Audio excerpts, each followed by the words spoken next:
বাংলাদেশের অমর কথাশিল্পী জনাব হুমায়ূন আহমেদ, মরহুম হুমায়ূন আহমেদের স্ত্রী অভিনেত্রী শাওন নানা কারণে আলোচিত, অনেকের কাছে বিতর্কিত এবং বিগত আওয়ামী লীগ সরকারের একেবারে সর্বশেষ পার্লামেন্টে সে নারী কোঠায় তিনি সংসদ সদস্য মনোনীত হয়েছিলেন। তো এটা তার জন্য প্রথম নয়, তার মা তহুরা আলী তিনিও সংসদ সদস্য ছিলেন। শাওন হঠাৎ করে এই জুলাই মাসে এসে সে একটা ফেসবুকে স্ট্যাটাস দিয়েছে। স্ট্যাটাসটির ভাষা সঙ্গতিকরণী সাংকেতিক।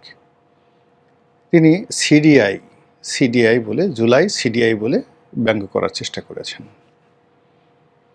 এখন এই যে সিডিআই শব্দটি, এটি যে শাওন বলেছে নট লাইক দ্যাট, বা এটি যে আপনি যদি সিডিআই বলেন হুন্ডা সিডিআই বা অমুক অমুক, এই কথাগুলো আমরা জানি, কিন্তু এই যে জুলাইয়ের সঙ্গে যখন সিডিআই শব্দটি শাওন ব্যবহার করলেন, এটা নতুন কোনো শব্দ নয়। বহু মানুষ অহরহ গত ১-১.৫ বছর ধরে এই কথাগুলো বলছে।